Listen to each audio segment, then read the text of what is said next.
This just in at the Paratopia news desk. Sunday, December 19th, 2010 will go down in history as the day that one Dr. David Jacobs, Associate Professor of History at Temple University, set an all-new world's record for fastest time talking out of both sides of one's mouth.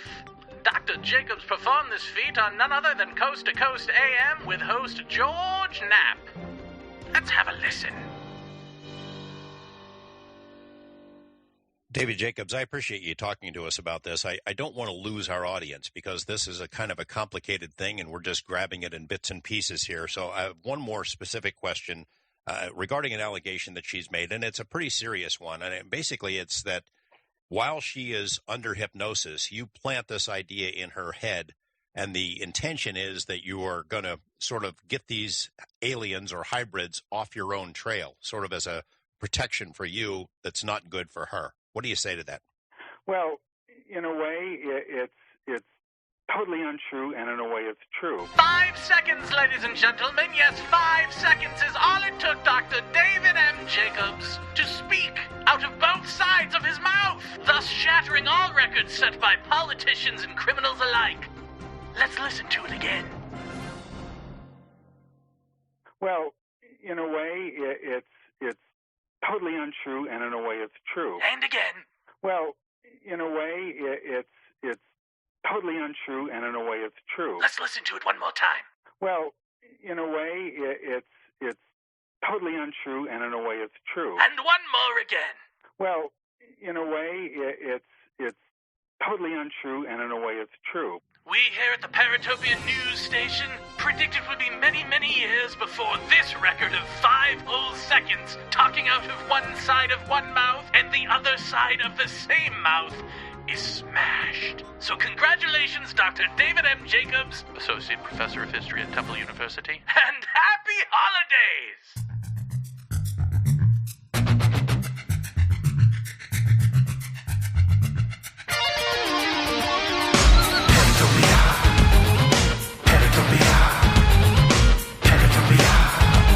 What the world is watching with their ears.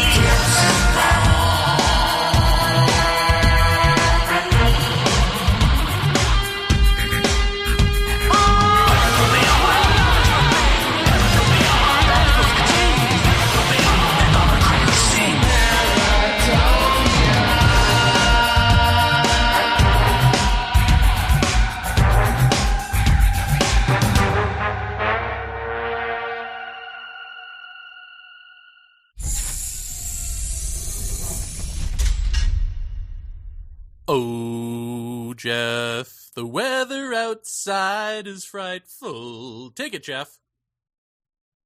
But the fire's so delightful. Paratopia, it's that time of year, the time when we superfluously and at the last minute slap together a year in review. Yeah, that's pretty much it. And other things, because I think last episode you said we should turn some bit of that after chat into its own episode, so maybe we'll do that tonight too. Who knows what the night will bring. Jeff, how do you want to handle this? Should we do like a list of things, because I don't think really too much happened this year.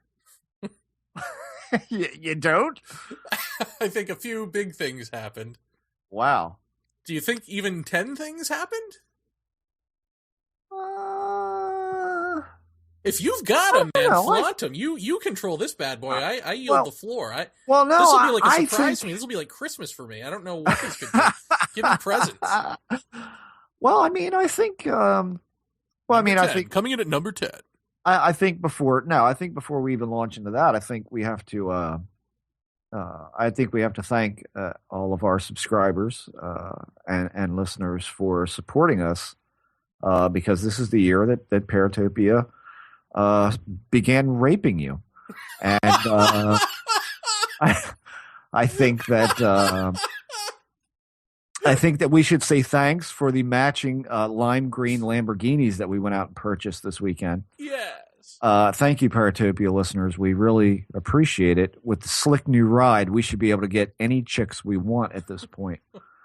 Including your wife. No, in all seriousness, I mean, we Jeremy and I were, we kind of went trepidatiously into premium content, and I wasn't exactly sure how well it would go over. And and you guys have been great to us throughout. I guess I don't know what this is our third month we're going into or coming out of. Sure.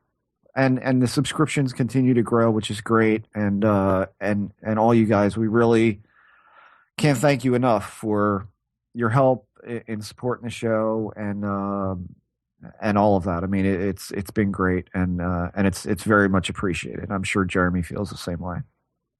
What was the rape part? Shh. just let it happen. Yeah, no, I do feel the same. Trying to think if I have anything to add to that. Just keep it coming. No, I don't know. Yeah, I mean, thanks, not just for that, but for the few of you who I've met in person, thanks for being really cool. And I'm still getting requests now to go to, like, Strieber's old neck of the woods and go camping and stuff like that. So I think it's kind of cool that people want to, like, hang out.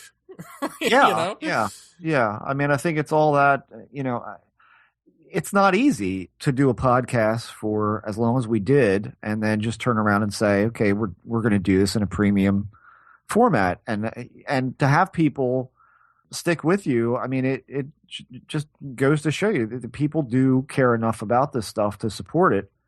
I don't think there's anything for you and I to do except to deliver, the best guest and content and discussion that we can and keep going the way Paratopia has since pretty much day one, which is to try and make you guys laugh a little bit because there's far too much serious shit going on in this field. And then also address the problems and address the phenomena, which is really what we like to do most, is talk about the phenomenon above anything else. So, for my money, I look around and I'm thankful that we've had the success that we have, because I know there's been a lot of them that have gone to premium and then just doesn't work, So I think we owe a great deal to our listeners for showing that kind of support, and we're going to keep giving you more and more as time goes on as we build the Paratopia Fund to do big projects. That's what's going to be coming this year. So I hope you guys hang out.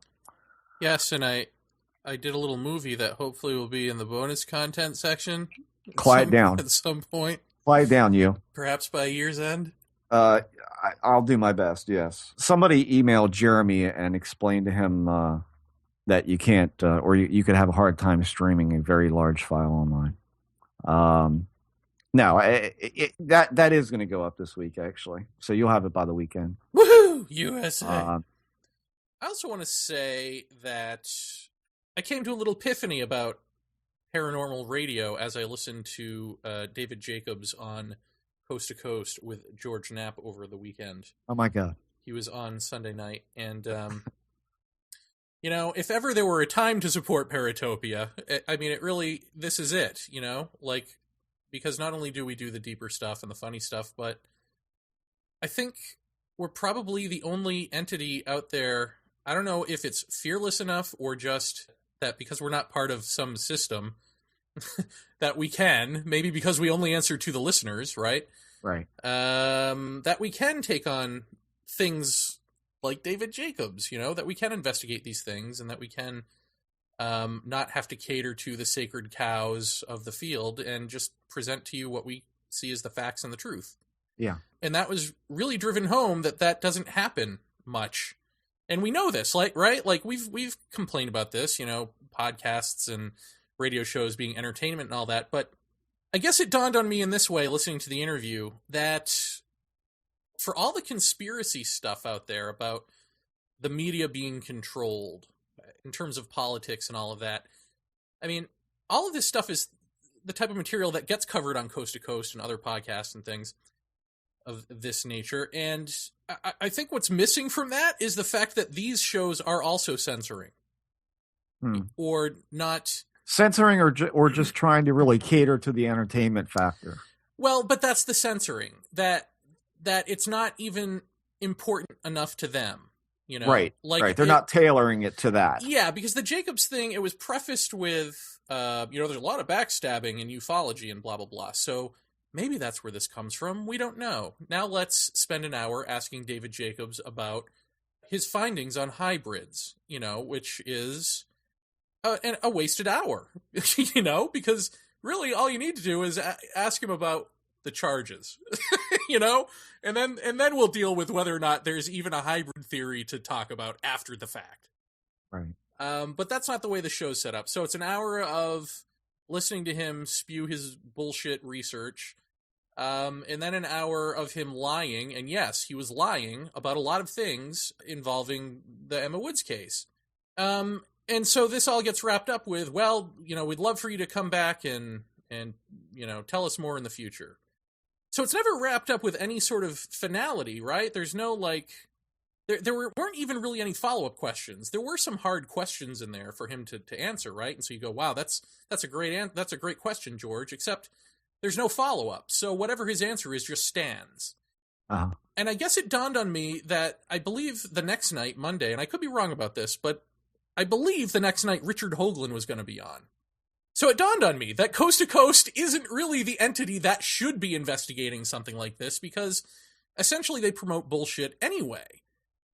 And so here is the problem. If the problem is that the mainstream media is bought and paid for by corporations or by politicians or whatever, if it's all a farce, and so we turn to paranormal media or conspiracy, oriented media for a better handle on the truth, but they're not discerning, then can we expect them to actually provide us with any more truth than the bought and paid for mainstream media? And I submit to you that we can't. No, of course not. No, well, I mean, again, it's... So where are you supposed to go? Right here. I mean, yeah. Really, this is it. As far as I can tell, this is it. Well, independent media would be, yeah. I mean, that would be the place to go, would be podcasts. And unfortunately, I mean, at least I would say in ufological senses, or maybe even in paranormal circles, that one has to play the game, right, to get the guests, because you have to be friendly with so-and-so, guest A to get guest B to come on. I mean, if I had to guess, I would say that George Knapp, as a reasonable human being, had to have been listening to Jacobs and thought, wow, this is batshit insane. And then as he's listening to that, because he had even made this statement that, as Jacobs was saying, well, why is this even important? I don't even understand why this is a big deal. It's not, they made this a cover story in UFO Magazine and it's not even a big deal. And Knapp had to explain to him why it was a big deal. Well, it has ramifications for the entire field, blah, blah, blah, blah, blah. So, okay, so if George Knapp believes it has ramifications for the entire abduction research field, and he's confronted with what are clearly deceptions and just craziness on the part of Jacobs, as a reasonable person, doesn't he then have to go, uh-oh, all of this abduction research might be complete shenanigans? Right. But is he ever going to say that publicly? Is he ever going to say that out loud? Or is it just going to end with, well, thanks for your time, David Jacobs. I hope to hear back from you in another year and hear where you are with your research. Yeah, yeah. Well, and he's the best that we can produce, you know what I mean? Because it's like, I mean, he's considered a legitimately decent reporter and fair and balanced and all of that. And in the realm of that stuff, that is true. But in the realm of actually getting to a truth about this stuff, or even just being brave enough or brazen enough to have a follow-up question or two, it ain't good enough. Because, and again, it's because the next day he's going to have Richard Hoagland on. So does it matter? You know what I mean? Like, how are you going to take out David Jacobs and then have on somebody the caliber of Richard Hoagland? Right. Like, where does it end for a show like that? So well, to me, it's like even weird that they would even have him on in the first place to challenge him, because what's the point? Are you going to have on, every third guest? Are you going to challenge on their bullshit? Like, where does that begin and end? Well, I think this has been said before about things like Coast to Coast, where they have a show to do, 6 nights a week, correct? I mean, I have to be honest. I didn't stay up for Coast to Coast with Dr. Jacobs. I felt my time was better spent on the couch sawing logs. And you were correct, sir. Yeah. but they're looking at a show that's taped or recorded or put out 6 nights a week, and so it's live. Actually, it's a live show. Yeah, I mean, it's not in their best interest to piss anyone off or to piss a large contingency of people off, like people who think that they're experiencers, to piss them off.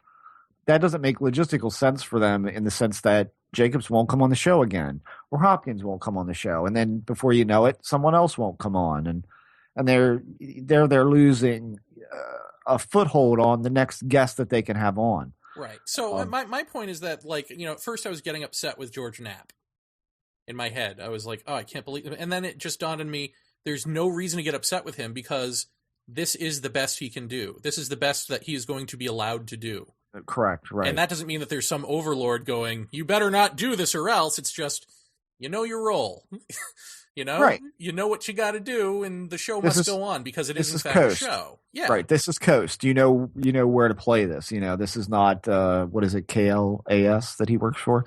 So you're not doing an investigative journalist piece here. You're on Coast, and that's probably the parameter that he has to go in. And so I just hope people aren't deluding themselves when they listen to shows, that promote themselves as, we tell you the things that the mainstream won't touch, and all that stuff. That this is all just another dog and pony show, in the same way that the mainstream media is a dog and pony show. Yeah. Unfortunately, it's unfortunately true.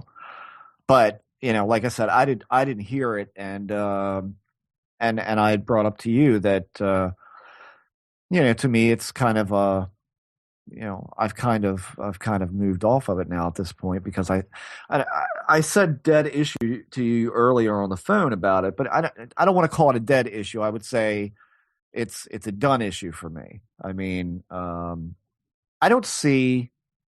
And I'll state this flatly, I don't see how anyone can look and or listen to the stuff presented here and elsewhere across the net about not only the use of hypnosis, but the whole Jacobs Woods, interaction. I don't see how anyone can look at that and then go, yeah, but this is still valid work.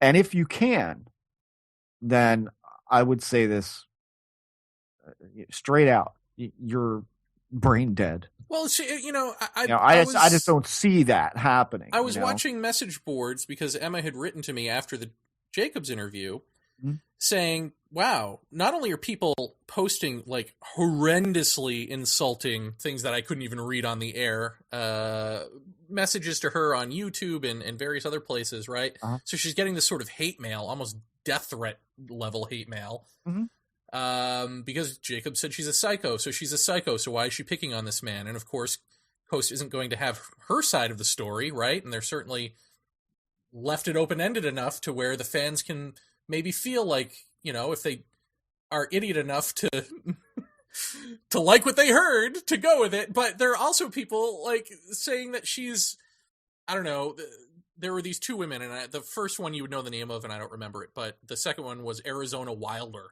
There are these two women who were supposedly brainwashed CIA agents, and so somebody out there in internet land is formulating the theory that, in fact, Emma Woods is one of these women with a dummy account and that basically sent by the CIA to screw with Jacobs and blah, blah, blah. What?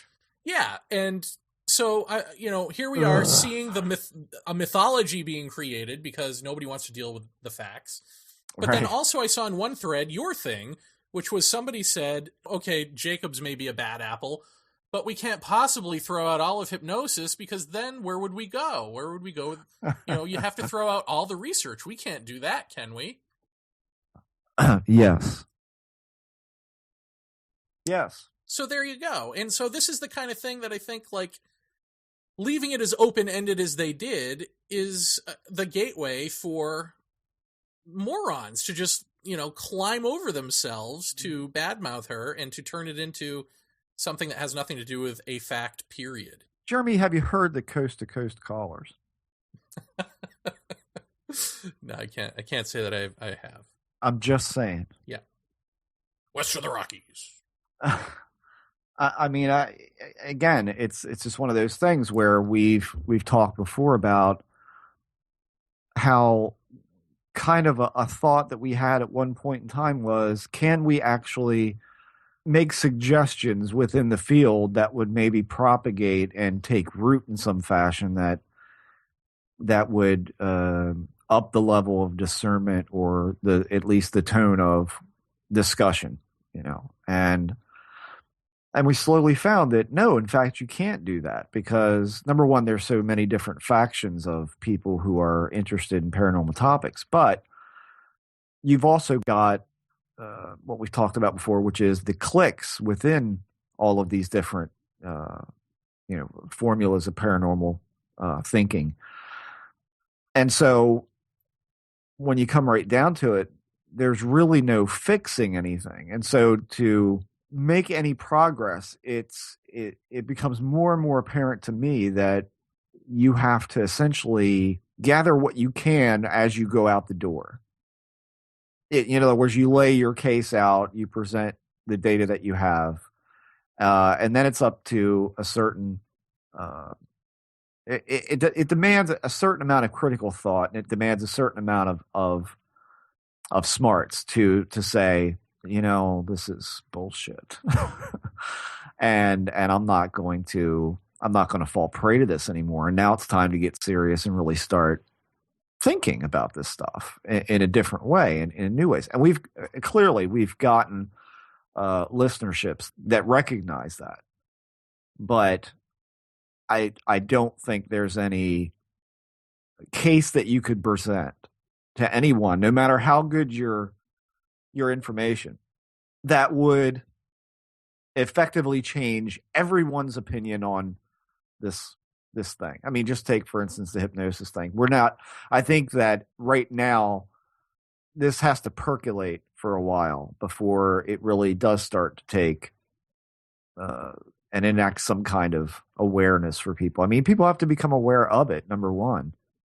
But number two, even if they are aware of it, the likelihood of even, I'll be generous, if even 20% of the people in ufology or the UFO interested public who's read these books and knows the abduction scenario and is familiar with the methodologies, I would say 20%. I'd say that'd be a pretty damn good number if you could actually get through to that and have these people go, wow, this is not what I thought. And I've looked at what's been presented. I'm looking at what's out here. I'm listening to this, to Dr. Lilienfeld, et cetera, and this is just not viable. So, wow, where do we go from here? And start asking those kind of questions. Unfortunately, I think no matter how long you belabor the point, I mean, years ago, like when I first got involved in this, a researcher told me, who was very well thought of at the time, said to me, no matter how good your evidence is on any topic in the paranormal, whether it be about the phenomena or about the field or someone in the field or some faction of the field, 50% will believe it, 50% won't. And as time goes on, I'm realizing, it's a lot smaller a faction than 50%. It's a lot smaller. But then I don't think the level of discernment is there that was there 15 years ago in this field. I just don't think it's there. I think that level of discernment has severely waned over the years. So I think that's the point I was trying to make, is that, to belabor the point is still trying to reach those who don't really care or would rather live with that or ignore that data, and would rather ignore people like Lilienfeld and Emma Woods and Mr. Reed and all these. I mean, that's effectually what I learned from, dare I say it on this program, the Meyer case. That was a good year and a half where I just picked through every photograph and, duplicated shots like a fool, which I shouldn't have done, but never realizing that, wow, all I'm really doing is giving attention to something that doesn't deserve attention. And number two, I look back at that and I go, I went into the lion's den of a Yahoo Group's member board of the Meyer, I guess, stateside people. And I got 3 people out of a lot of people on that list to actually go, wow, you're right. This is all bullshit. I'm like, yes, look. And I was happy with those 3, but the rest of them, just any absurd excuse to continue the delusion was good enough for them. And so at some point you just realize, I'm not getting through.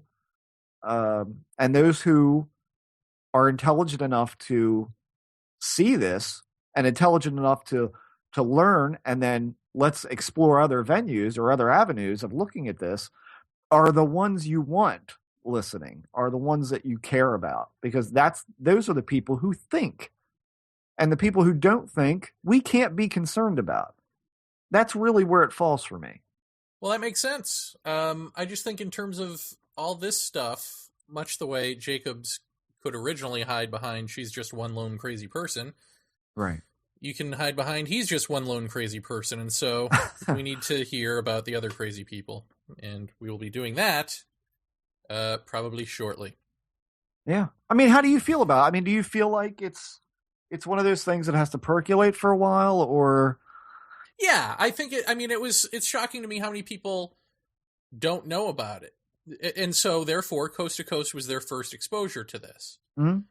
And so if Coast to Coast's exposure to this is to let David Jacobs talk about his research, and I guess you could make the argument, let him hang himself with his own words, except, I guess if people aren't smart enough to figure out that he has, right, then that's one issue. But then will those people ever figure anything out? And then...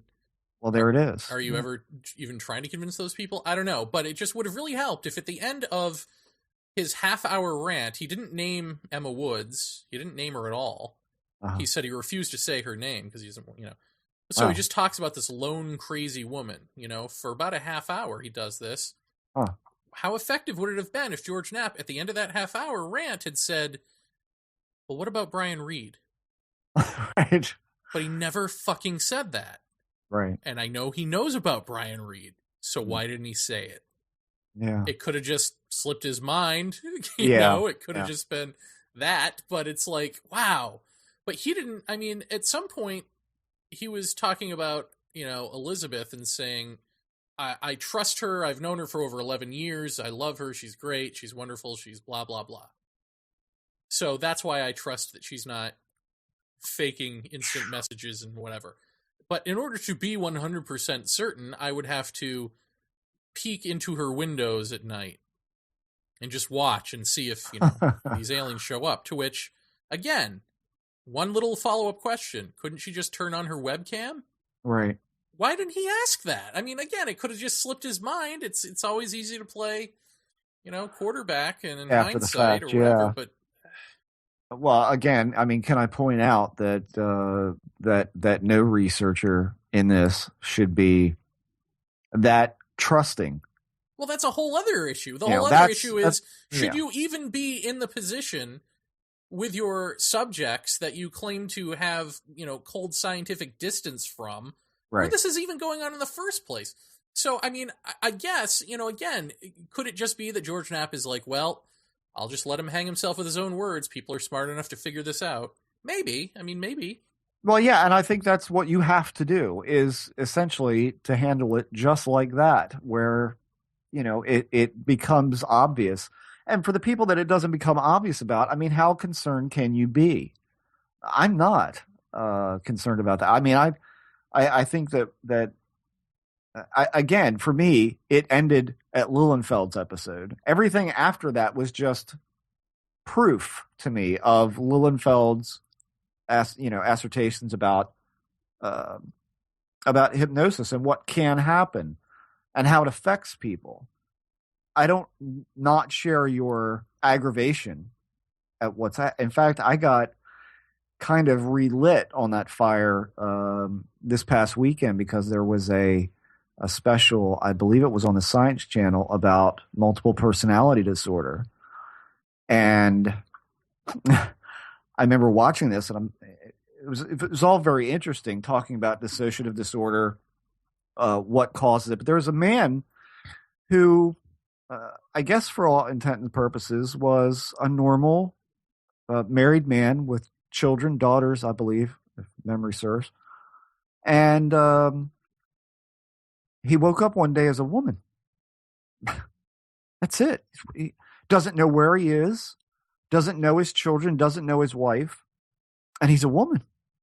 And these children were devastated. I mean, he essentially, again, memory's fuzzy because it's late, but I mean, it was the kind of thing where he left the house and they didn't have a dad. I mean, they didn't have a dad when he was there because he was a woman. And then at some point, he was shocked or somehow electrocuted and collapsed. And when he came out of that, he was a baby. And then one day woke up as a man again, but it was years later. And he lost, I think, 11 years of his life. He just has no memory of it.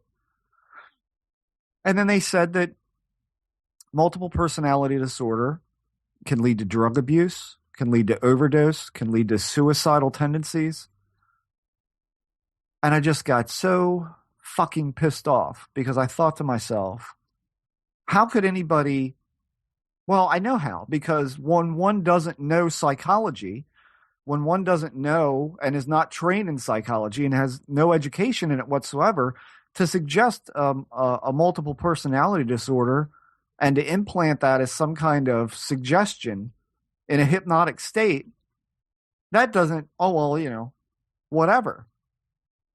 But I watched that and I thought to myself, maybe there is reason to be seriously concerned for Emma's health, because what is the long term? That's the big question for me, is what's going to be her long-term effects from this, if there is any, and I hope there's none. But what if? I mean, how does one really look at that and then say, well, I had to do that, or this was agreed to, or this was known about, or I don't care how you cut it. When you're suggesting something like that in a suggestible state that can lead to suicide or drug abuse or waking up and not knowing where you've been the past 11 years, how do you sleep? How do you sleep knowing that may have an effect like that? I mean, that's just blew my mind. I mean, I found that to be, I said to my wife, I said, there's the question that should be asked. If a caller calls in is, did you think at all, suggesting that this could have very long-term psychological repercussions for somebody? And how will you feel about that if that is in fact what happens? Well, they didn't have callers, first of all. Oh, thank God for that, right? I mean, I don't know. I mean, I just started thinking about that. And again, this is all just my opinion, but it's like, how do you sleep? How do you sleep, man? Well, you're reprehensible. That's how you sleep. I mean, how do you do this show? And during the show, at least 3 times he said, well, maybe I'll write my next book. That's probably what I'll do. My next book will be about all of this whole situation. Yeah, great. I mean, how do you say that because he knows what he is, I mean, to me, it just, I wonder. Yeah. I'll just tell you my opinion. When I heard that, was immediately of Ted Bundy, thinking that he can charm his way out of court. Ugh, I mean, that made me sick, like, oh, I'll just write a book about this.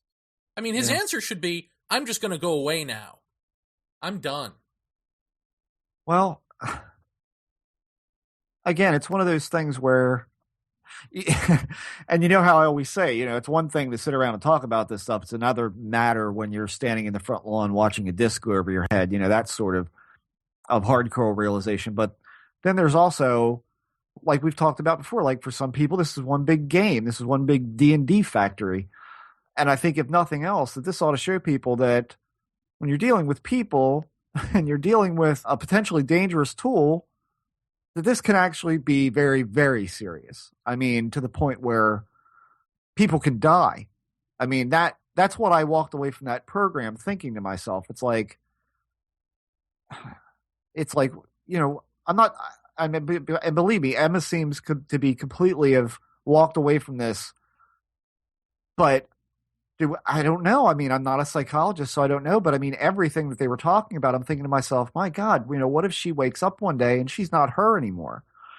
And what's that going to do to her life? And this is someone's life. This is not a game anymore. This is not about a paranormal subject. And as important as I think this subject is to you, I mean, certainly to me, to listeners that we have, it's an important topic. But is it important enough to say, yeah, well, that happened and, end of story. There it is. It's all about how we shouldn't be using hypnosis.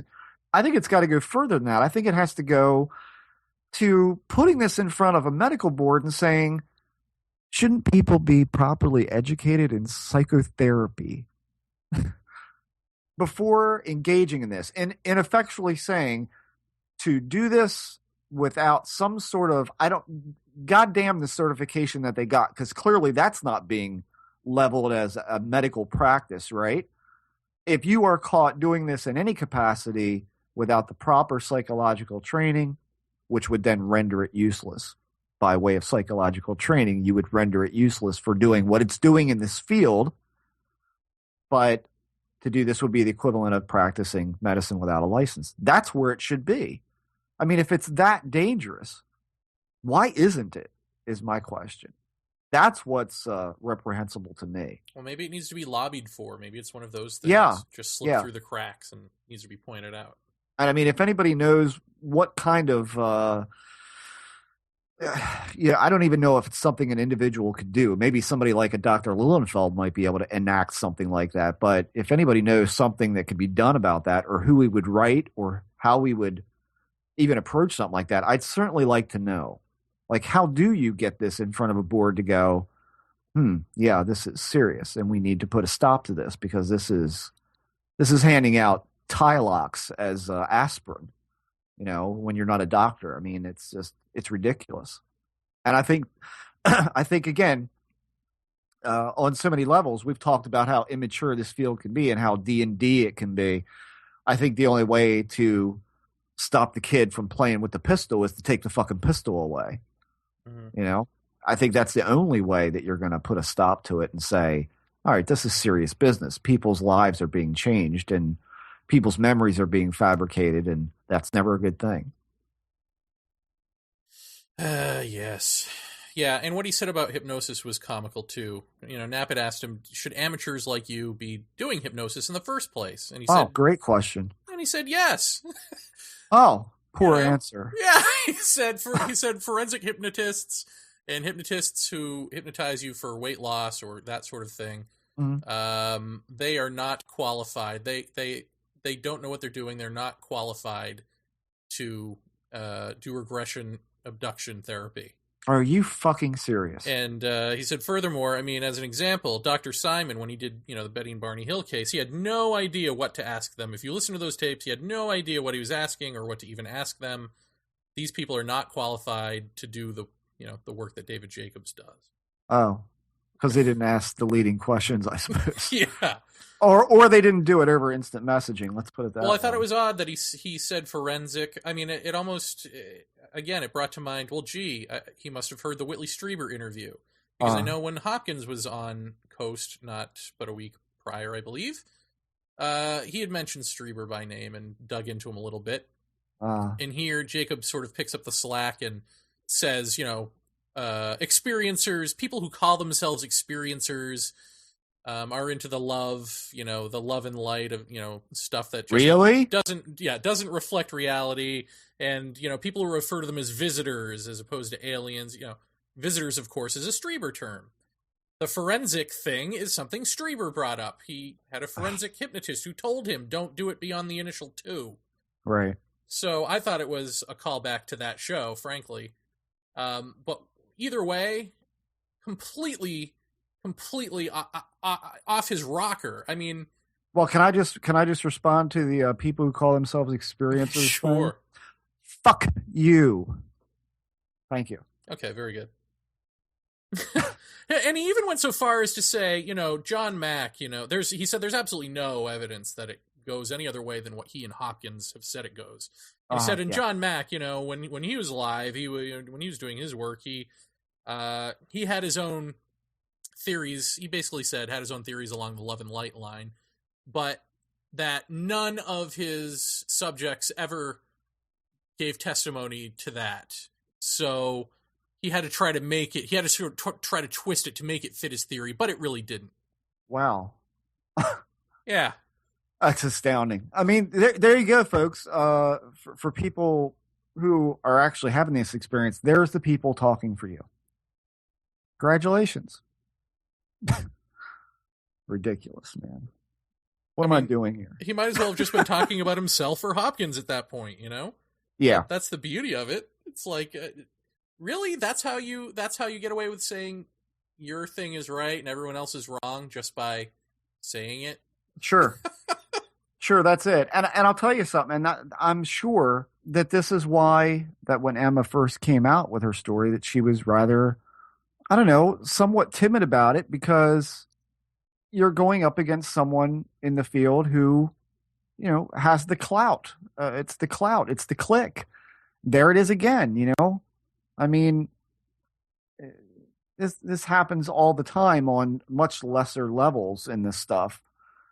But to go against the grain, I mean, hell, me and you have found that out really quick. To go against the grain is to be the wrong one. You're the one in the wrong, because so-and-so couldn't possibly tarnish themselves in such a way, blah, blah, blah. And there it is. So I'll just kind of wrap up my sentiments on this by saying, as far as he goes, he doesn't ever have to fucking assume to speak for me or to tell me what I am. Or to label me by what I refer to this experience as. I find that personally offensive. I find him offensive, but that's beyond the conversation. So I think that's unbelievable. And again, I haven't heard it. I'm going by, what you're saying, but that's utterly fucking ridiculous. Yeah. Just ridiculous. Well, I'll give you one more little bit, and this is probably something that won't come up anywhere else. Just because pressure. I thought it was... Blood pressure's not high enough. It was so completely telling. Well, this isn't a blood pressure thing so much as he was talking about how lately he's really been just doing more of sitting on the couch and watching TV than actual abduction research. Wow, good move. Yes. Yeah. But he's like, I think Knapp even asked him, what do you watch to get away from it all or something, and he was basically saying... He watches a lot of TV. He watches a lot of fantasy. V and Fringe. Fantastic. And he's like, and these are just great escapist. I mean, none of it's true. None of it's real. It's just a way to let go. It's like, really? Or is it a way to reinforce everything that you already believe and then find more stories to draw out of people by accident? All right. Yeah. I mean, that was just incredible. V? I know. This is the big difference between your real life work and your fantasy is V and Fringe. I don't know. Wow. It's like Dick Cheney likes to torture people for fun, It's like, I like to go quail hunting and shoot people in the face for fun. Let me go set that small squirrel on fire. Yeah, I mean, it's just ridiculous. It really is. That's how I relax. Yeah. Torture my dog with a fork. So that happened. What else happened in 2010, Jeff? Wow. God, thank God we're leaving that behind.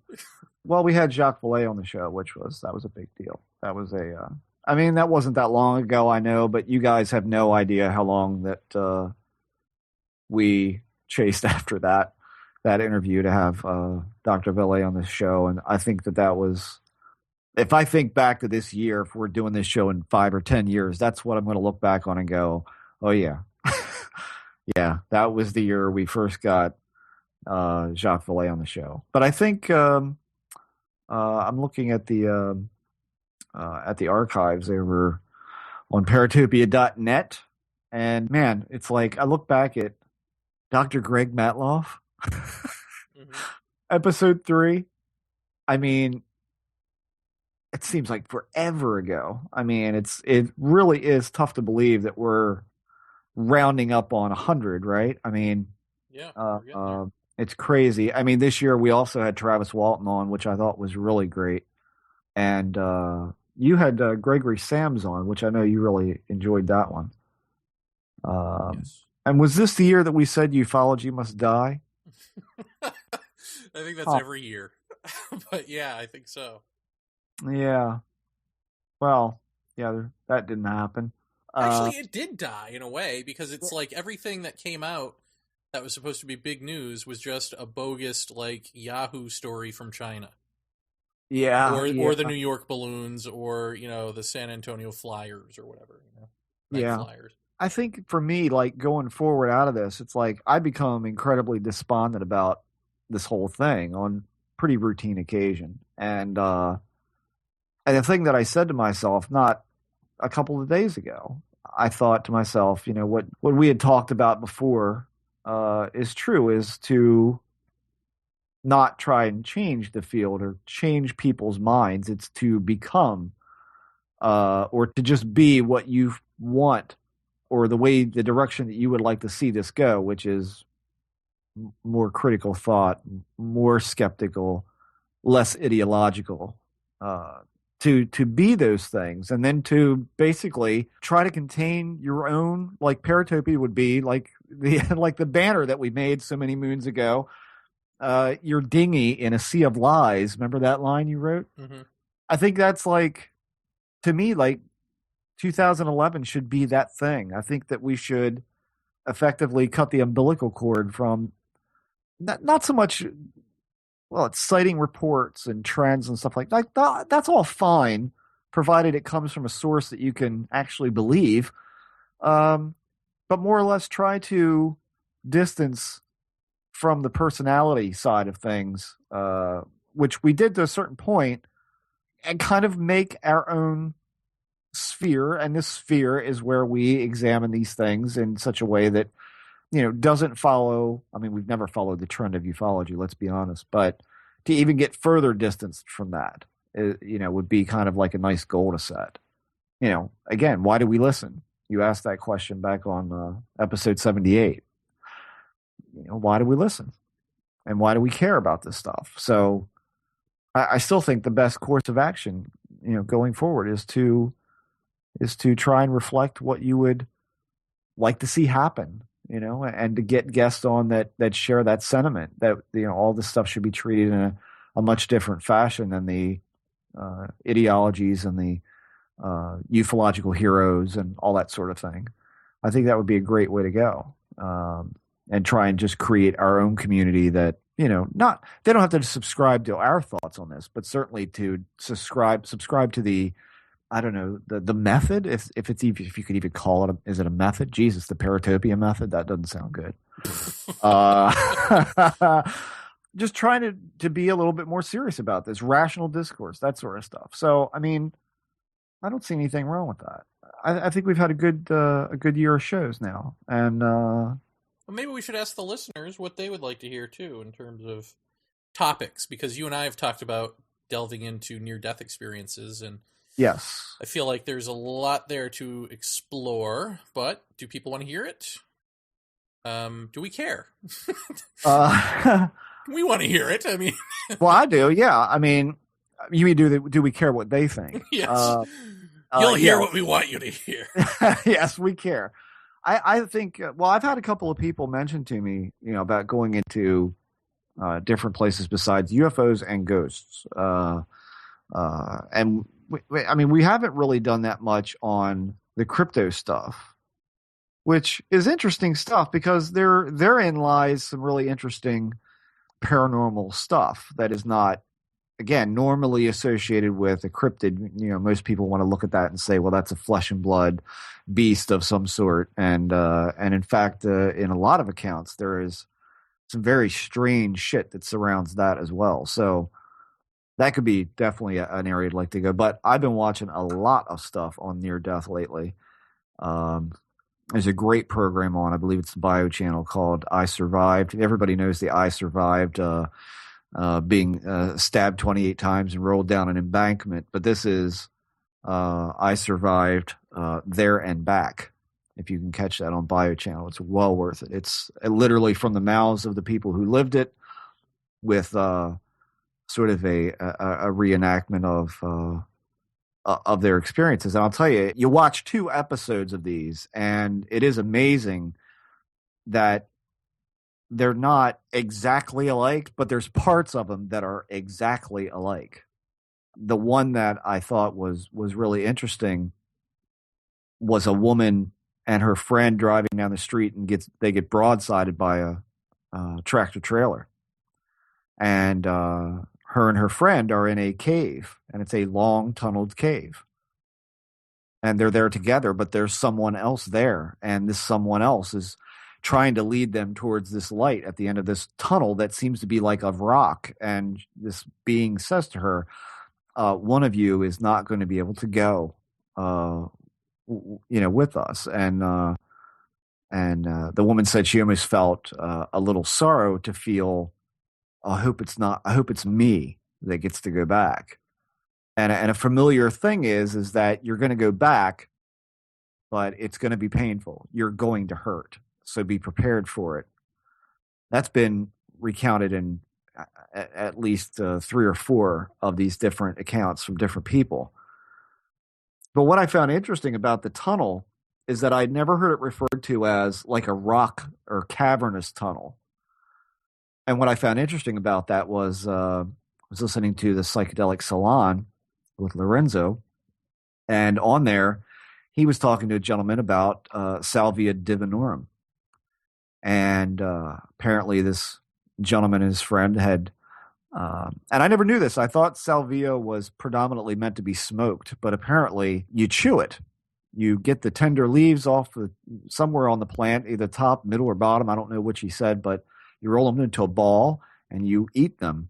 And supposedly, as a lot of people, I've talked to a lot of people lately who've experimented with salvia, and all of them that I've known personally have smoked it and have said that it was a horrifying experience that they wouldn't want to repeat. And this gentleman said, if you chew these leaves, it's a much different experience. It's also quite long in comparison to what the smoked is. But anyway, he said, we're on the couch, and my friend and I and we go into this state, and I hear my friend, as I'm losing, touch with the reality that I know, and going into this other place, I hear my friend say, "Are you in there?" And he says, "When I came out of it, we got our feet back on the ground." I said, what were you talking about?" And he said, "Well, I was in this long tunnel that was cavernous, and there was a bright light at the end." And again, I mean, it's like, I'm like, wow, did I not just hear this 2 nights ago on the Life After Death show, where they're talking about this long cavernous tunnel with a light at the end?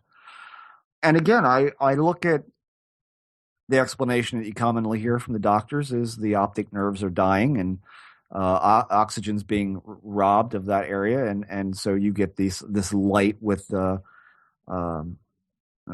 dimming blackness coming around. This woman described, she said, this was a cavernous tunnel of rock. This was not an appearance. This was, tactile. And as well, in the psychedelic experiments, this man said that he was standing there in this place and wondering where his friend was and why wasn't he there, that sort of thing. There's the psychedelic connection again, the altered state thing there again with Life After Death, and I think that we could explore that and then maybe have our psychedelic roundtable that we've been wanting to do for ages. Well, yeah, somebody had Shane, I think, had said, "Hey, what about Strassman?" Yeah. We've tried a couple of times, and he was at the time sick of doing interviews, and he was like, "Look, I'm just done for now." So maybe for now is over, and we can get him on. But I would love to know what it is about doctors where they feel that they need to explain away near-death experience as something like the optic nerve going dim when they don't know that. Like, why would you say something you don't know to replace something else you don't know? What about that feels more comfortable than the thing that actually brought bliss, joy, and happiness to the dying person? Right. Right. I don't know. I mean, that's always been kind of science's role, I guess, is to try and explain the unexplainable, even if it's a completely benign experience for somebody. But what I find interesting about this is the more that you listen to near-death accounts, and then you listen to doctors who either subscribe to it, and there are doctors out there who are in full support of life after death and the the unlocking of the departing of the soul from the physical body and all of that, which I find to be interesting. And I wonder where the hammer falls on that. Where does that, what's different about those doctors than the ones trying to explain it in biological terms? But what I find interesting is, like, much like you hear about UFO cases, where a skeptic will give some blanket excuse for the sighting, that somebody like, what's his name, Magaha, or yeah. He will typically lay a blanket excuse and not really address the finer points of a reported case. The same holds true for these doctors that, will say, well, the brain is dying and shutting down. The person isn't really dead. They're not brain dead yet. There's still some oxygen that's flickering. There are still some things firing off in there. This is actually making a very real sensation for these people to experience whatever they do. It's not that it's any less important to that person. It's just not really indicative of proof of any sort of afterlife. And again, there was a show on, I think it, again, was bio or history, that was called The Day I Died. And if you guys can catch that, that is a really fantastic show, because not only do we have the people who lived the experience, but we also have doctors on both sides of the issue, giving both sides of their take of what could be happening. And I always, to be honest with you, looked at near death and said, wow, maybe they've got a point. Maybe some things are still firing. Maybe, maybe this is nature's way of shutting down. I mean, maybe there isn't anything past that bright light and that feeling of bliss, until you hear the story of a woman who had a tumor in her brain, very deep inside, and it could not be operated on without freezing her. They took her into a room that was, I forget how many degrees below zero, to do this operation, because they literally had to stop everything to cut this thing out of her head. And so there was no brain function at all. There was no anything. And this woman had an incredibly complex experience where she came out of her body. She described things in the room that she could not have known were there. She described the tools that the doctor was using because she watched him do it from outside. You can't explain that as, well, there's just things firing in there. That just doesn't make any sense. Something is going on there. But she had an experience of literally floating up to the wall, and a portal opens. She goes into this thing, and she said there was my close family there, grandma, grandpa, mom, dad, whoever, but there were also people standing back a little further that looked familiar, but I didn't recognize them. Which I hear that again and again in these things. I'm reading these too online, and you see this again and again, that there were people there that seemed like I should know, but I didn't recognize them. And that makes perfect sense to me, and is in some sort of sense of saying, well, how far back could you possibly remember someone? Great grandparents, that sort of thing? Who knows? But I think it was her dad and her uncle walked up to her in this other place and said, you can't stay. And she said, nope, I'm staying. That's it. And they actually got into an argument on the other side. They're fighting.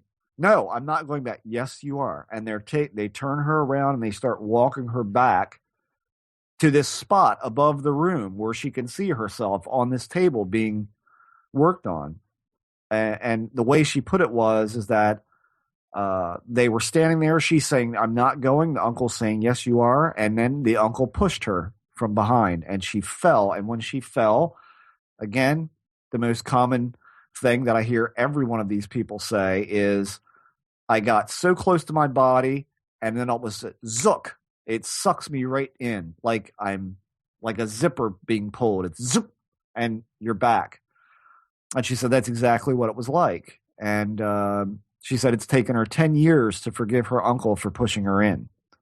So, I mean, again, the brain might as well have been a pound of frozen hamburger. There's nothing going on in there. Even for those people who aren't that dead, how is it possible that random firings in the brain are producing logically consistent experiences? Yeah. I mean, dreams don't always do that. No. Are there any examples of near-death experiences that are more dreamlike, where suddenly something random and abstract happens? Yes. Are there? Yeah. There was one really abstract one that I actually saw online, and then, believe it or not, the woman was on the show. I think it was 2 weeks ago, and her experience was very vague. I was a little disappointed because usually these are very descriptive experiences. I mean, they really go into a lot of detail about what they saw and who they saw and what was said and how it was said. And this woman just described her experience of being somewhat cold and a little disoriented, and then being hugged by something unseen. And she said it was like the bosom of the universe, that sort of thing. Really, I mean, in as far as you look at near-death experiences being mostly coherent, I mean, mostly like a story that you could tell someone. This seemed very vague and very impressionistic. But even that is still makes sense. I mean, I'm talking about like suddenly trippy. Yeah, suddenly the walls come alive and the dog walks through and says, "Hey, how you doing?" Right. That I don't know. that I haven't heard come up yet. Nothing so abstract as that. But certainly a lot of them are not quite as descriptive as. And you're naked in a classroom, fucking your dad. Right. Oh, there it is. What? Nobody's had that dream, huh? Wow. What? Too much? One step too far, and then another. Well, of course. But the one thing that I do find really interesting is that, and people would say, well, of course, why would it not be? So what I'm about to say is, what's really interesting is that, for instance, the first show that I saw, there was a young man. He was 16 years old. He went to class. He felt fine. He sat down and he began to get incredibly tired. That's the way he says, but I don't mean tired like I want to lay my head down. I mean tired like I couldn't hold my head up. And he went into a very rare form of cardiac arrest that is caused by the brain telling the heart, stop. Okay. And he died on the floor. He was dead for over 50 minutes. That's 50 minutes. Now, his experience is really strange. But the longer they're not here, it seems the more that they talk about the vivid nature of what they saw. Of course, people are going to say, well, of course, if you're not in it as long, you can't be as descriptive because you're not experiencing as much. But hell, 10, 15 minutes is still a pretty good long time when you're dead. You know, when you start talking into the 50s, 50 minutes, an hour almost, I mean, what are the odds of coming back from that? And these people attribute coming back to literally being on the other side of this reality and saying, I've got to go back. I got to go back because my mom says it's not time for me to be here yet, and I'm not supposed to be here, so I have to go back.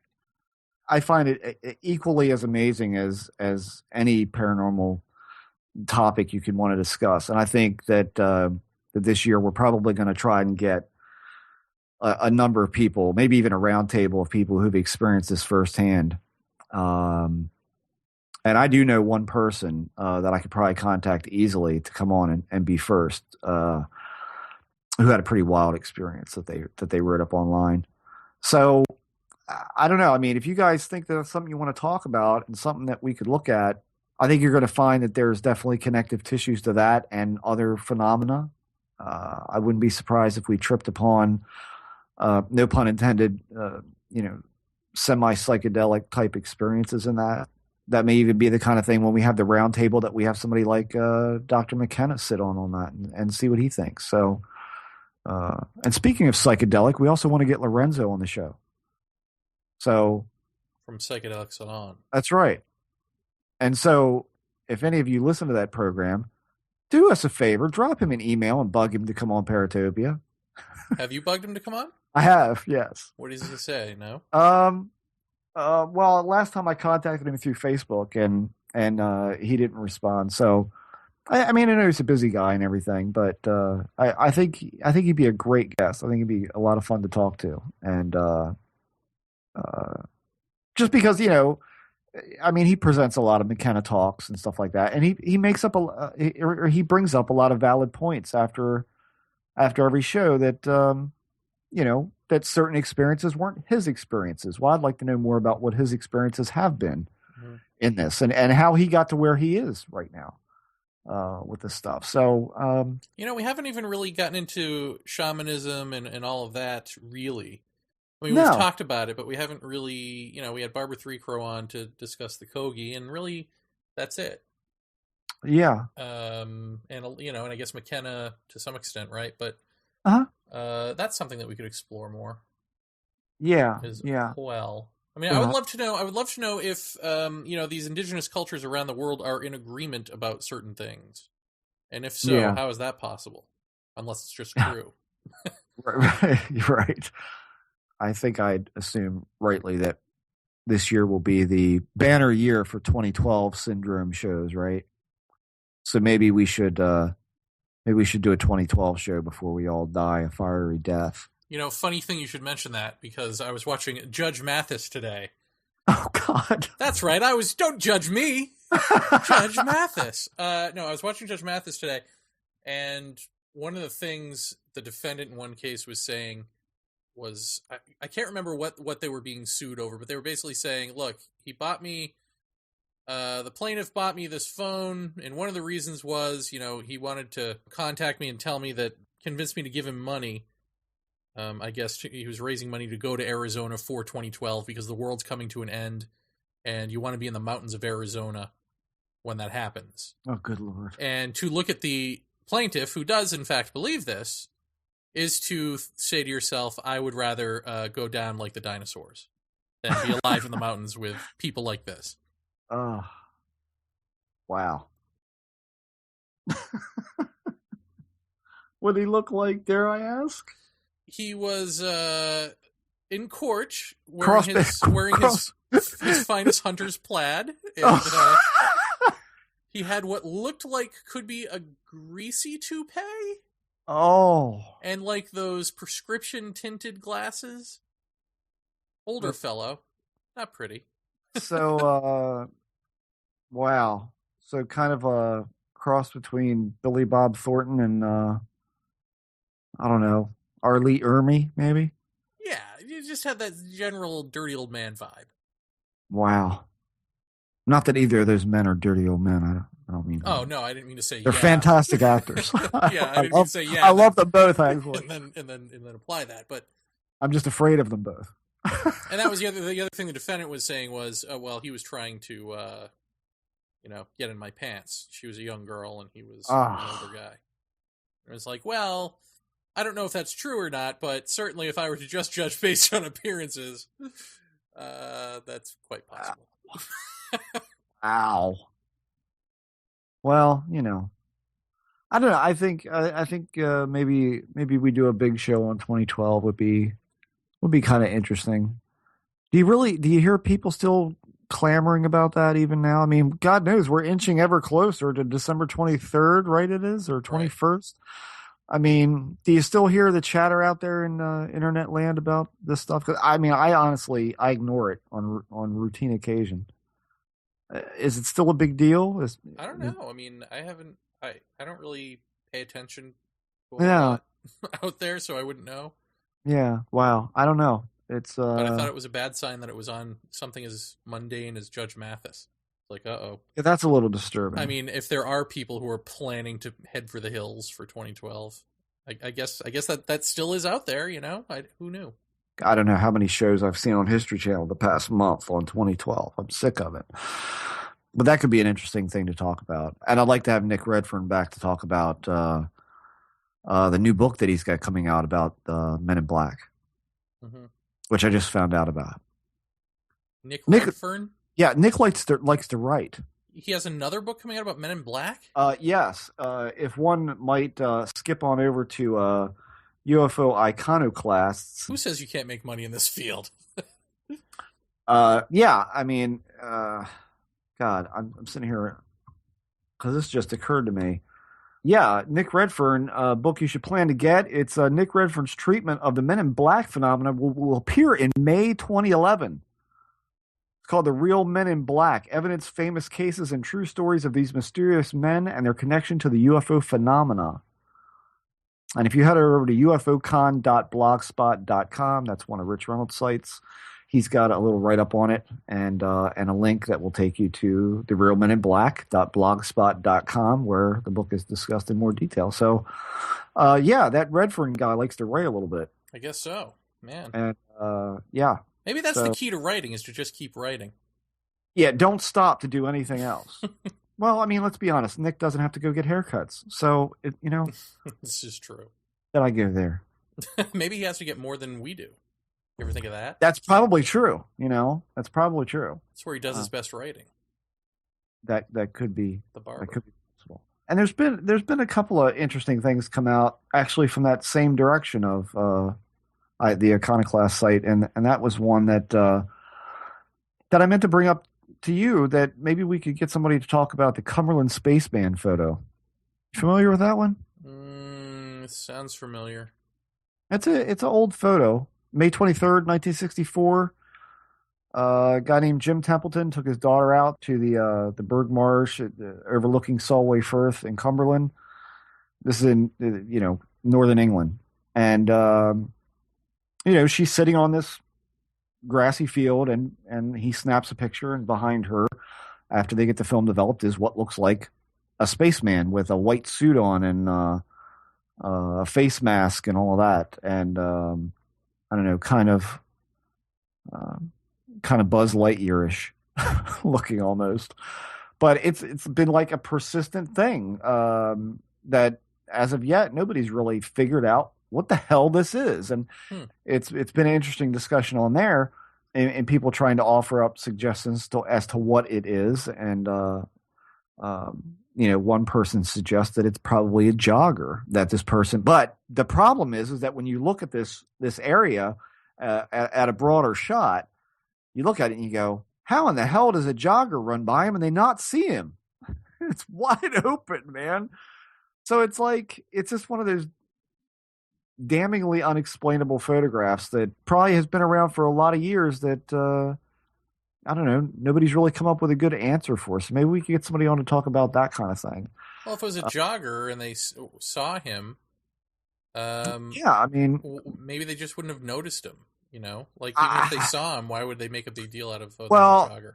Well, that's the thing. I mean, when they were asked, did anybody come into your vicinity? I mean, you're out in the middle of this humongous field. Did you see anyone? And I think the wife was there and the other kids, and there's nobody there. I mean, nobody saw anyone. And this spaceman-looking guy, shows up. And what's interesting about it? I'm just perusing Rich's site here. What's really interesting about it is that there was, again, in 1964, I hope I'm saying this right, Woomera, Blue Streak launch of 1964, that allegedly included a sighting of two spacemen similar to that captured by Mr. Templeton at Solway Firth in 1964. So there was another sighting of and I don't know much about this whole thing, which would be fun for me to look at it because I don't know much about it at all. But yeah, there was I'm quoting here right from UFO Iconoclasts. The ongoing search for details about the Templeton photo shoot is important, and we hope it continues to a resolution of some kind, that the Woomera event isn't being pursued seriously as a mistake and a missed opportunity. So I say, let's look into it a little bit. Let's try and find out a little bit more about this. Maybe we can get the listeners involved in digging around, and maybe we can find something out. But there seems to be some sort of little weird connection between these two sightings, in that the same sort of people or man was seen in two separate spots, round about that same general area. So, or time rather, and so that could be interesting to go into. This is Stanton Friedman, and you're listening to Paratopia.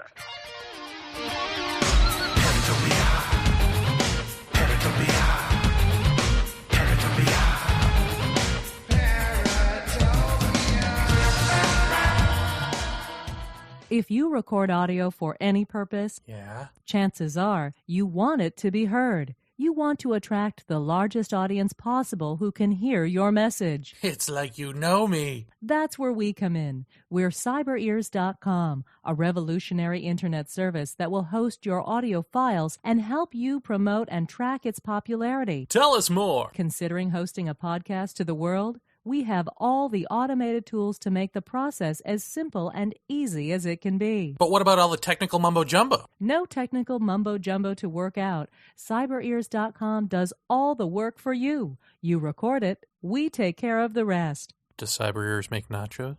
I like nachos. So don't delay. Go to CyberEars.com today and register for a free trial account.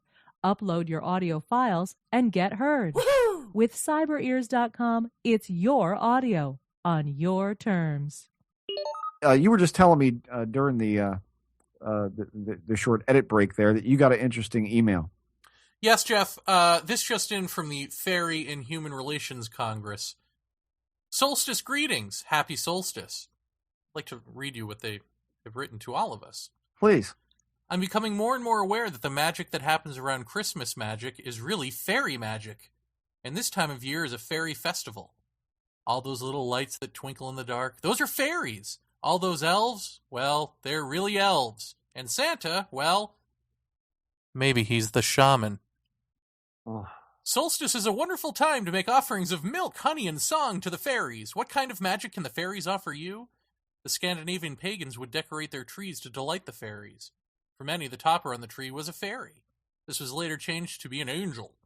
Fairies and angels. Invite them in. Enjoy the magic, the feast, the celebration of delights and lights, the light within, the turning of the seasons and the thinning of the veils. On this darkest night of the year, how brightly can you shine? Blessings from the crowbar, Jan. The crowbar? I don't know what that is either. Wow. All I know is... You think she might have got hit by a crowbar? She's right. This is a good time to offer milk, honey, and songs to the fairies. I think that's a grand idea. Yeah, because maybe they'll spin a crop circle in your front lawn and drag you into it. Good Lord. Well. Santa as shaman, eh? Now we know why his nose is red, right? Huh. And now I clicked on the link of Santa as shaman, and it brings me to a page that says Shiloh, S-H-I-L-O-H, The Psychedelic Secrets of Santa Claus. I'm not going to read it to you, but there's an article called The Psychedelic Secrets of Santa Claus. What are we doing here? What I want to know. What are we doing? Whee! God almighty. So in 2011 is the Fairy Congress. We can go to that. That could be something new. Should I take my footprints from the front lawn? I'm sorry, what? Should I take those Should I take those photographs of the footprints? I forgot about that. What were those things called? You looked them up on the net. Yeah, I don't remember. I think they're called raccoons. Tree snufflers. Remember? Yes, that's right. The tree snuffler. Well, Jeff, what else happened in 2010? Oh, I know. You got another visit from the Man in Black. Oh. Yeah. Is this something that we can talk about? I don't know. We could talk about it, and if there are repercussions, you'll let me know tomorrow. How about that? Yeah, we can try that, I guess. Because here's what's interesting, and I don't know if these are related. Okay. Now, as I have said, or asked, hey, when you start getting rid of the hybrid, alien doctor horse shit, does this phenomena change? Mm-hmm. Right? What else will it run to become? Is that what we're seeing with this thing with these cloaked people? You've got your guy with the cloak. My other friend has her people with cloaks, and of course Susan Kornacki came on the show and said that she has also encounters with cloaked people. And it turns out that, at least in the case of the other person, I haven't talked to Susan Kornacki, but not just the form has changed, or the beings themselves, whatever it is she's dealing with, but the nature of the interaction is more conversational, which is not to say that it's a two-way conversation, but it's more of a friendly explanation of things. And I think that you have that too. I think it's safe to say that your situation is also a sort of a friendly explanation of things, as opposed to sit there and do this or whatever. Yeah, that's fair. Mm-hmm. So I find that interesting. Now, anonymous person had the experience of reading a book in bed and having a fog form in the middle of the room, and this fog turning into a woman in a hooded thing. And essentially the woman saying, you're going to write a book that you're going to publish, and it's going to be for the one, not the many. The one meaning one person in the crowd of people who are going to read it is really who this book is for. It's going to so impress upon this person that whatever. And then goes down the list and says, pretty much chapter by chapter, here's what the book is going to be about. And I said, male or female, like who is the one that you're supposed to be impressing upon? And she said, didn't say, but had the feeling that it was a male. Okay. Now, all of this may or may not be related. I don't know. I just think you got to throw the bits out there. All right. So cut to Jeff Ritzman. What, 2 weeks ago? Last week? 2 weeks Uh-huh. ago. Yeah. You're walking to your kitchen. Yep. To turn off the alarm? Turn on the... No, what are you doing? I was going to get a drink. Oh, when did you get a drink? Where's your family? Upstairs? Uh-huh. And you hear from outside your glass windows, or your glass window doors, what? Well, the lay of the backyard I have big glass doors on the back of the house, and outside those glass doors, probably what, Jeremy, 5-6 steps is the art studio. Right. Out back. And from the previous owner, who was, I think I've said before, like a really avid gardener, there are lights all around the house, like outdoor garden lights. And so with the sheer curtains that are up on the big glass doors, you kind of get this grim effect of, the lights kind of shining up on that very thin material. And, and I saw this thing out there. Only what was a little weird, and I think I've said before that I don't necessarily, I haven't talked a great deal about this, because every time I do, I get something not great that goes on. And let's just say, I mean, for the sake of argument, that I've seen this being leave, but not in any great dramatic way. It's not like, I am Oz and he throws down a green pellet of smoke, and it's nothing like that. It's just like either it walks out the front door, or it goes to a dark corner of the house and then it's not there. What kind of creeped me a little bit was that I actually saw it leave. I didn't see it show up. It was just, I looked over and there he was. Now, interestingly enough, most times he's still sitting or walking, are the three states that I've seen him be in. And oddly, this time, he seemed to be rocking back and forth on his feet, like rocking back, like constantly, not Cold, quickly. because it's freezing out. Well, I don't know. I mean, it didn't put me in mind of that. It wasn't dancing, but it wasn't like I'm scooting back and forth because I'm cold, and it also wasn't like walking. It was like he was just rocking back and forth, but it almost seemed like a pulling back and forth rather than someone rocking back and forth. It's kind of hard to describe what the motion was like, but something didn't seem right, and there seemed to be a hurried kind of attitude about it. And I feel kind of weird saying this, but the gist of the conversation was, I literally went over to open up the door and was, basically stopped and said, no time for that.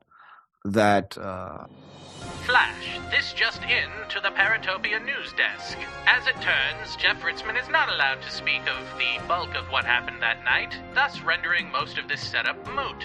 However, it is possible to glean some useful information off of how the being exited the conversation. Let's listen. It ended rather abruptly, and I'm going to refer you guys to, and I know that a lot of you must watch Ghost Hunters or must have watched it in years past. There was an episode that they went to a lighthouse, and I think it was in Florida, where they got video of, as they were shooting up the lighthouse, up the stairwells, they caught what looked like somebody looking over the rail, and it was dark, and then it kind of shot away, and it was 2 flights up. That kind of instantaneous motion of black swoosh was how that it left, and it left leaving to my visual left, because I saw it cut across the light that is beside the studio shed doors, and that's how I saw the motion of that. But it was very abrupt and really creepy. Because it ceased to be any kind of human form. It wasn't like a run. It wasn't like that he leaned a certain way as if to say, I'm going to take off this direction. It's like really strange to see a person go from a form to literally a black nondescript blur that quickly. I mean, it was so quick that I think had you blinked twice, you'd have missed it. I can't remember really how much I've talked about this stuff because it's been kind of touchy, but a lot of what has been conveyed to me has been stuff like about me, about just personal, my interactions with people and anger, because I'm an angry guy a lot of the time. And I think one of the personal, I guess, revelations that came out of this interaction early on was understanding why that I'm angry so much of the time, and so much of it is not what I thought it was. It's more along the lines that turning a blind eye to suffering people, that sort of thing, and we all do it. I mean, I'm sure there's a lot of people listening who have jobs, have disposable income, and there's people starving, and in this country that can't eat, and it's like, when you really stop and think about it, you go, that's something so wrong about that. And then I start thinking about like pro athletes and stuff like that. Like they make so much money, and actors, they make so much money, and a lot of them do give to a lot of charities, and that's a great thing, but so many don't. And it becomes intolerable to me to think about that kind of stuff. So I don't. And one of the things I said last year was that I wanted to actually do something. I mean, there's no reason for people in this world not to eat, and for kids to die of the measles. I mean, it's like, this is ridiculous, people.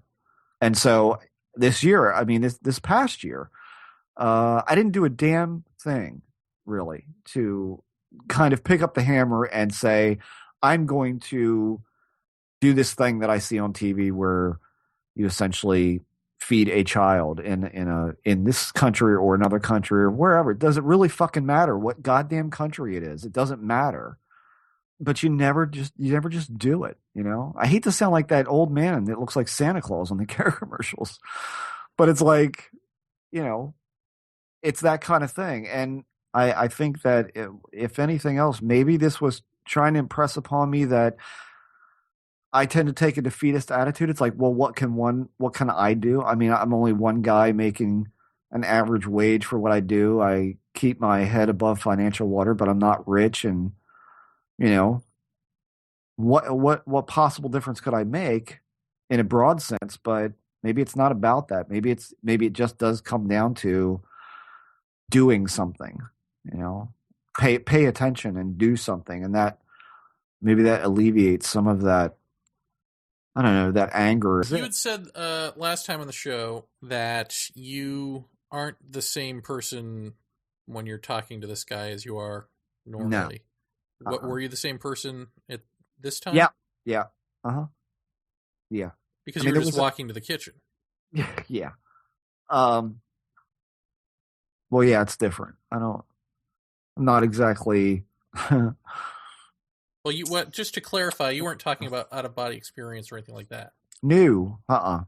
No, it just a different air comes about you when you're in the presence of this. Well, guy. It's a difference between just seeing this person and then like sitting down on the floor. I mean, that's different. That does feel a little bit, even though I would say that the fear factor is reduced a lot. I mean, a hell of a lot. There seems to be and I have a hard time reconciling whether or not it's, as I said before, like the beings, like when I used to see these beings years ago, I always said it seems like part of the weirdness about it is that they seem to bring a part of their reality here. And maybe perhaps that's what our brains are sputtering against in trying to perceive what this is because part of their reality, the only way they can exist here for us to perceive them is for them to bring part of their reality into this little bubble around them or something. And maybe when we get close enough, our minds or our perceptual barriers kind of sputter up against that I don't know, that envelope that they bring with them. And I have a hard time reconciling with this person whether or not it's that or whether it's part of the calm down and relax and stop freaking out. You know, it's almost like Qui-Gon. You ever did it, you know? I mean, with Jar Jar. You know, it's like, go to sleep. You know, I have a hard time reconciling whether or not it's the relaxation or whether it's an altered envelope around him that I'm reacting to. I'm not sure. You're saying him, but when you were telling the story, most of it you were saying it. Do you think it's an it or a him? Well, I don't know. I say him because it looks like a him, but I guess I should say it. But it looks, I mean, it for all intents and purposes, it looks like a man. It's just the eyes don't look like a man. They look, like I've said, I think I've said this before, it's that they look very young, like babies' eyes. They're very clear, glassy. Was he wearing the same thing? Oh, yeah. Yeah. They're not big. They're not almond shaped. They're not alien looking or anything like that. They look completely human to me, but they don't match the rest of him. They look younger, like really new. Does he have hair? I haven't seen that. I've barely seen the eyes. I mean, this thing usually is covering that. I mean, I'll put it to you this way: if you were in my house and he walked through the living room and walked around the table and then walked back around the table and went out the hallway, you'd say, I don't know how that guy sees in that thing. When he was outside, was his apparel blowing in the wind? You know, I don't exactly know. I mean, again, I'm looking at it through the sheer of the curtains, so it wasn't like I could see every bit of detail. It was just like, yeah, there's clearly a form there, yes, and it clearly looks like his form because he's quite tall. Was he talking to you telepathically or no? I think when I was going to the kitchen, it must have been, because I don't know how I would have heard that close. But then after that, I was listening through the glass of the door because I remember saying, I really am having a hard time hearing him. And Why parts didn't you of it, open the door? I was told not to. Huh. Did he say why? No, it's kind of like a, shut up and pay attention type thing. It's not exactly, it's not like that. It's not voiced like that. It's just kind of like, as I said, there was this kind of air of a rush, like not a lot of time. And it wasn't verbalized. It's just, this is the feeling that you get. I mean, everything feeling wise is very palpable. It's not, it's not like, when we're sitting around here talking and it's 3 o'clock and they're 3 or 4 o'clock in the morning and we're talking in the living room and I go, I think Jeremy might be getting sleepy because he's kind of like lagging in the conversation. It's not like that. It's not like you have to guess with this. This you immediately know, hey, not a lot of time. Just pay attention. Listen to what I'm saying. I've got somewhere to be. I mean, I guess you could interpret it in a sense that I don't have a lot of time. The door is closing. Yeah. I mean, as hokey as that sounds, but yeah. I mean, it's like, there's limited time here. I don't have a lot of time. And I have to admit that there was a portion of what was said that I couldn't make out. But before I knew it, it was over. And then I was just standing there at the door and the minute that it shot away, I just kind of got, that creepy, like, Jesus, that was creepy. What'd you have to do that for? And then I went to bed. How did you feel the next day? Emotionally, because, he'd taken the fear from you the first time and you felt really, at one with the world for a little while there. Did you feel any of that? No. No. Right back to anger and shittiness? Well, I mean, not so much. I mean, there's always a little bit of ponderous. It gets very ponderous after that. And because I think the first thing I did that morning was I came down to get a towel to get in the shower and I actually went outside to look at the spot on the concrete to see if there was any, like disturbance of the concrete, or was there a black mark, or was there anything, like was there a trail in the grass, leading through the fence and down through the woods or something like that? But there wasn't. And, and I just sit and ponder it and go like, because I got to say and it's only been with this particular time that I woke up the next morning and I actually had to say to myself, that really did happen. That really did happen. And then I retraced my steps, like what I did, what I was doing, watching TV, answer an email, go into the kitchen, yeah, it happened. But there was a real, at least with this one, and not so much with the other ones, there was this disconnect of like really being positive about it. But then, after I retraced steps, that was when I remembered that, oh yeah, that's right, because I didn't exactly hear all of it. And I was like, that's right. I'm right. And then I went on about my day, but it wasn't, there wasn't that, I mean, I was downright goofy after the first time. And I was really kind of, I was a little too mellowed out, I think. But, this time that effect was not there. But I do get very ponderous about all of it. And one of the things that, and I'll just throw this out there because I don't know if it's true or not. It has nothing to do with anything that I've said, about this guy, but, I'm not sure if I said this on the show before, but when we had Whitley on, that I told him about this guy, and the more I think about it, and the more I visually see this thing, I tend to think Whitley might be right, because Whitley, when I explained it to him, he said, "Well, I think you're seeing a dead man." And I've said that to you in our private discussions about this. I said that to you pretty early on, that there's something not quite alive about him. And I'm starting to think that that's true. And I don't know if dead is really I don't know if that's a good word or not. I don't know. I tend to get this feeling, or I get this little voice in my head that says, no, you don't get it. He was never alive to begin with. That's kind of like what pops in my head when I think of, is it a dead man? He was never alive to begin with. Not in the sense of that we are. Whatever that means. Well, it might mean that encountering a dead person is similar in feeling to someone who was never alive. Maybe. I mean, maybe they provoke the same sort of feeling. It could be. What I've really found weird about this is that, and we haven't discussed anything in detail that I think that there's going to be anything bad that happens. But every time that, and we've said this on the show before, that anytime I've really tried to get in depth about this, that I tend to get manhandled a little bit.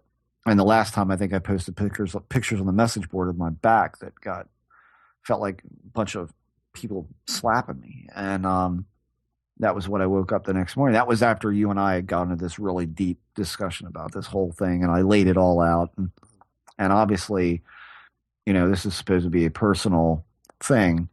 And what's weird about that to me is that it's not like I'm getting any answers to anything. It's not like this thing is telling me some unbelievable secret that I can't talk about. It has nothing to do with that. It's all very generated towards my interaction with people and my interaction with the world, my perception of the world and stuff like that. And stuff that probably would be of little consequence to most people, except me. But what I found weird is that I hadn't really talked very much about it. And then Susan came on.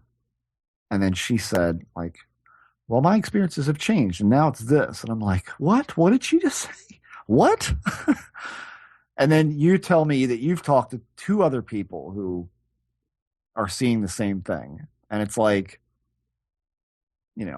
is this what it evolves into? And Whitley, I asked him, I said, you've seen hooded things, but have you seen hooded things like this? They're very tall.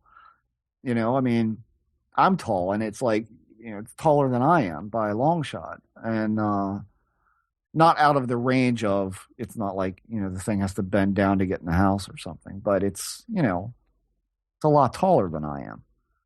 And certainly that's height is a component and robes are a component of this stuff. And I think Whitley had talked about, hell, on his first episode with us, the episode 1, he talked about, people seeing a hooded figure, walking out to the woods from his house or walking back into the house from the woods. I can't remember which, but so it's a common thing that comes up, but I never expected to see anything like that. And can I just say that I had in private asked Peter Kingsley, who is not a UFO guy. He's I don't know what you would describe. I mean, he's the only guy. I describe him as the only guy who, quote unquote, gets it since Krishnamurti. So, maybe he's on the level of an Eckhart Tolle. It's that sort of new age guru type of guy, but I don't even want to say that because that's sort of demeaning. And that is so not to demean him, but that's the type of way to get a handle on who he is or what he's about. And in any event, you talk to guys like this and you don't know, gee, do they know anything about this stuff? So I actually mustered up the balls to ask him, have you ever heard of a guy in a, cloak? I described your guy. Okay. And, his answer to me was, well, what color was the shroud? Oh, really? It's like, wow. Okay. Not only have I heard of him, it's like, well, what color was the shroud? That's very important. It's like, so what? I'll say no more. Really? Okay. Well, say more. I mean, go ahead, say more. Well, I feel like I should save it for when we have him on, But, well, I told you, this is, except you don't ever fucking actually listen to me, but, we already had this discussion. Well, he was just saying that, navy, dark blue or navy blue, black to some extent, but definitely navy blue is, a color of mourning to the ancients. Okay. And that, he basically said, pay attention to stuff like that because the presentation is probably just as important as whatever's being said. So I thought that was interesting. Now, I guess I'll tell you. See, I don't know how much I want to say about this, because I don't know if I should be reporting on a private conversation with Peter Kingsley. But what the hell? Because I didn't put this together in my head that he was answering my question until much later. He went on to talk about what I thought was a side tangent, but it actually, I think, answers the question, which is, or at least for him, which is that he was having a conversation with a friend and he was trying to explain to him, and he said to me, I think I'm the only person in the entire country who is saying this. I haven't heard anyone else saying this. And I tried to explain it to my friend, and he didn't understand what I was saying. So, tell me if this makes sense to you. Right. And he said he believes that his body of work is planting seeds for the future, and that he doesn't want to be around. Like you say, duh, everyone's doing something to plant seeds for the future, right? But that's not what he means. He said all of these new age guru type of people, whether they be flakes or serious, studious people, they all talk about enlightenment as if that they want to be there, that they want to become enlightened and transform and move on into that next, whatever that next phase is, right? Okay. But he said he doesn't want to. He wants to die. He wants to plant his seeds for what comes next and die and not be a part of it, because he said, no matter how enlightened you are, you've still got this psychology. And so that's why you can have these gurus who are, really spiritual people, but are psychologically shallow, because no matter how, again, it's like you're stuck with this current incarnation of humans' psychology, no matter how spiritually advanced you get. And he does not want to bring that in. That would be toxic to whatever comes next. And he doesn't want to bring that forward. I see. Okay. And his friend didn't get that. I said, well, that's funny you should say that, because that's pretty much exactly what I've been trying to explain on our show. So you're not alone. It's me and you, babe. Which is, as people will be sick of hearing me say by now, what is the ape to the man? When you talk about enlightenment, you're talking about complete transformation. You can't bring you with you when you go. So what would you look like to yourself if you were completely transformed? Well, what does an ape look like to you? That would be your real relationship. Not that you get to be some enlightened being, but that you completely transform, just as the ape completely transformed into man, or the worm transforms into the butterfly. Right. You don't get to just put on wings and be the butterfly. You actually have to transform into a butterfly, therefore being completely unrecognizable. Something else. Yeah. Right. And he just said that was perfectly stated, and he had nothing to add to that. I thought, there it is. I've arrived. Peter Kingsley approval. But there it is. But it is true. You know what I mean? And it's just funny. It got me to thinking, gee, if this guy who has a huge audience can't get this through to people, geez, what chance is there? But, so I find that interesting. And so, if we put it back in terms of what the other person heard, you're going to write this book for this person. Right. Is there a generation of humans coming along that aren't us or aren't, are going to be that next thing that we are planting seeds for? I don't know. But I found it an interesting answer nonetheless. Yeah. Well, I'll tell you, it's weird. And this is something that I was talking to my mom and my wife about the other night.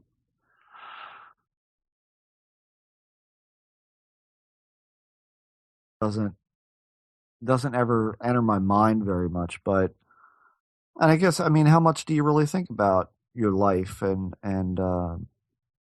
reflection on it? This time of year, I think, is the time when people generally do that. And, my son turned 18 years old, and normally, it's another birthday for the kid, but it's 18. And then my wife, and I took him to get his graduation pictures taken. He's got the cap and gown on, and they got him holding the diploma and all this kind of stuff. And I'm like, Jesus Christ, what the fuck is going on? And my wife was brought to tears by it. And, we got the pictures and she's crying about it. I'm like, it's just like, this is crazy. This is crazy that you really, I think it's like, this, I know that I had my son early. We got married, we had him a year later, and it was like, I think I don't know, 18 years ago, and I'm 43 now. So 25, 24, something like that. So we were young parents, but it's like, it just seems like it was yesterday that, he was a baby, I was running out at 2 a.m. to get fucking formula at 7-Eleven or something. It was like we were living in this condo that we thought was like the palace of the world. And, and here I am, 18 years later, and he's got a girlfriend, he's driving and graduating. And it's like, man, it's like all of a sudden you just, I said this the way I said it to my mom. I said, you hit that milestone of your child reaching that certain age, and you're like, holy shit, you start to see this bigger flow of life. Like it's not, it hasn't been about me since he was born. It's like that part of me was gone. Now I became this other thing that cared more about the kid than anything else, which is the way it's supposed to be. But then when that kid reaches a certain age where you're like, wow, 5 more years, 6 more years, he'd probably be on his own, and me and Lisa will be here alone, and it's like, what then? I really just got slapped in the face with this realization of you really are just another cog in this big wheel. And I guess that in my life, I'd never really experienced that so profoundly as saying, wow, this is how it's going to go. Like my parents are going to die, and then I'm going to get old, and Cody's going to grow up, and he's going to have kids, and then I'm going to die, and then he's going to, and it's just this, this big cycle thing. And actually, the night that I pondered that the most, that, I don't know.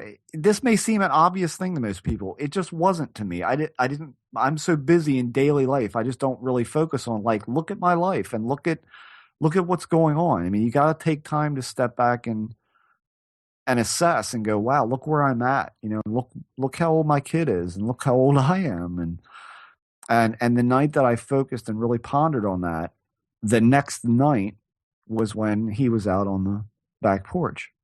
I found that to be curious, and I'm going to start taking note of, and I wish I had the discipline to actually write a journal every day, but I would really like to see like what my thoughts are, or what, what's going on in daily life when that I see this man, because I do remember that it was almost a heart rush type of thing where I'm like, wow, this really is like, I'm in this cycle. I can't get out of this. This is life. This is what's going on. You're moving on, I don't know. It's just, you always hear mothers say, I always thought he'd be my little boy forever, that sort of thing. But it's just not true. And for listeners that got kids in college and stuff like that, or kids that have already moved out, you guys you already came to this. I didn't, but it's sobering, it really is. And so somehow, a day later, this thing shows up on the back porch. But do you ever do that, Jared? Do you ever look back and go, Jesus, time is a bitch? Do you ever really like contemplate the passage of time? Yeah. Well, I should say, how do you gauge it? How do you gauge how it feels to you? Like, like nieces and nephews growing up, or, like that was it for me. Like my kid growing up, and now he's got hair on his face and shit. It's like, that's mind blowing to me. It's like, I can't, this probably fascinates no fucking buddy listening to the show except me, but I find it amazing that I didn't see this coming at all. I'm like, one day it's just like, boom. Oh yeah. Wow. Look at that. Well, because you're in denial, because it's your kid, and then suddenly your kid's a man. Yeah. And it's your denial that's catching up with you. It's not that he just suddenly grew overnight. No, absolutely not. Your eyes were opened up to the fact that, he's been growing for the last 18 years. Right. Yeah, I mean, I don't know. For some reason, I found that just unbelievably ponderous. I was like, Christ Almighty, what is going on? And then, like I said, it wasn't a day later, boom, that guy's there and he's talking about something like that. And I was kind of like, And that's something that I thought about a couple of times over the past week or so.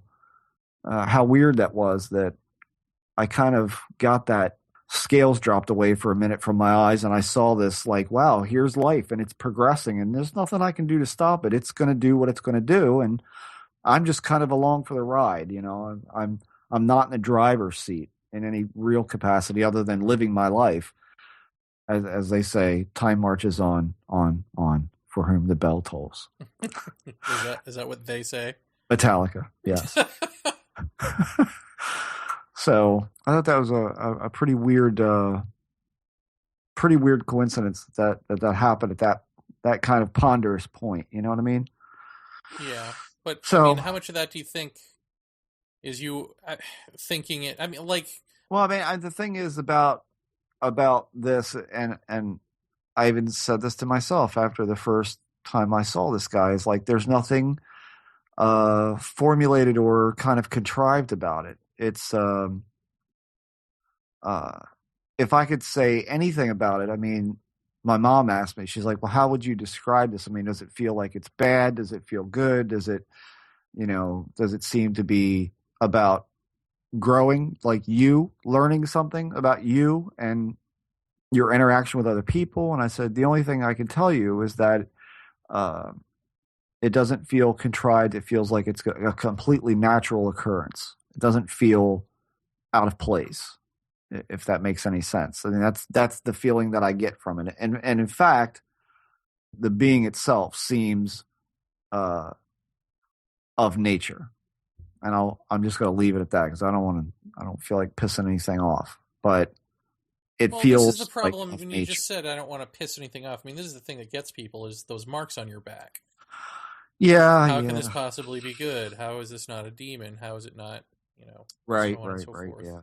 Yeah, I know. And what is your answer? Is your answer to that, well, it's because I'm thick and that's what I need to learn? Yes. I mean, you really do believe that, right? I know it's true, yeah. Okay, well, then that's the answer. Yeah, I mean, it really is it. Some dogs need their noses tapped. Well, I mean, yeah.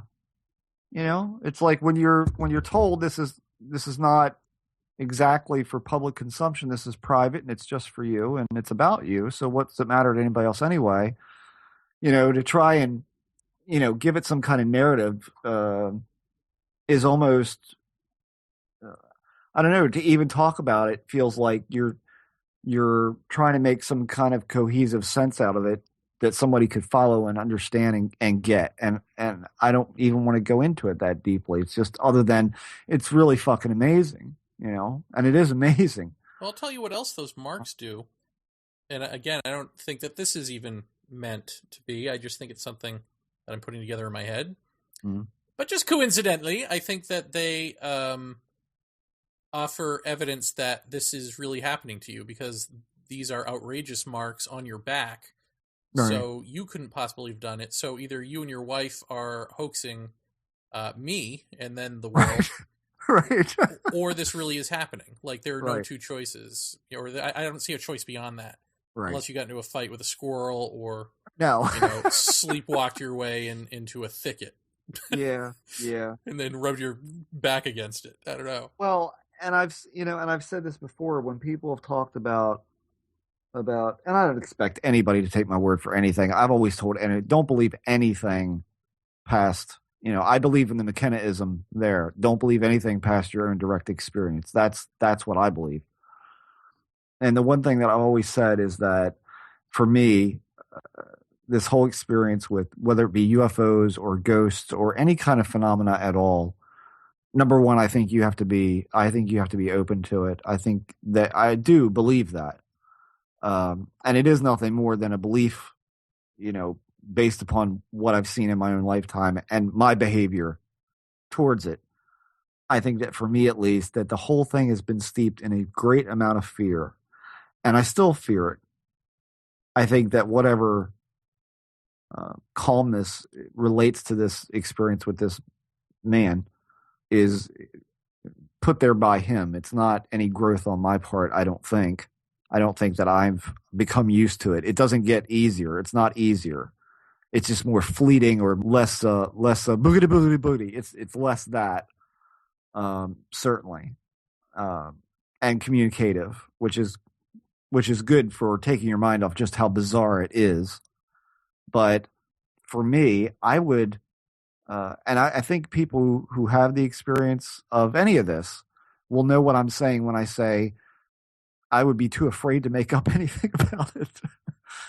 I would be too afraid to, like, make anything up, like and to do what anyway? I mean, it's not like we're starting a cult here. Not yet, anyways. Not yet, but that's me. I just have always had that kind of because there have been times where you're given a lecture and you come to the end of your thing and you're like, well, I don't know. But people like demand an answer of some kind, like, well, you have to know what this or what that. And you're like, and I'm not going to lie. The thought flashes through your head. Well, do I make something up just to appease them? And you go, no, I'm not doing that. No, because that just doesn't, number one, I've always said the same thing. I think this is very important to the individual. I believe exactly as Lee says that this is very personal, and therefore I wouldn't want to cheapen anything by trying to make it out to be something that's not or bigger than it is. It's already, I don't think there's anything unamazing about it, but I certainly can't give anyone like this coherent storyline like this is interesting fireside chatter. It's not that.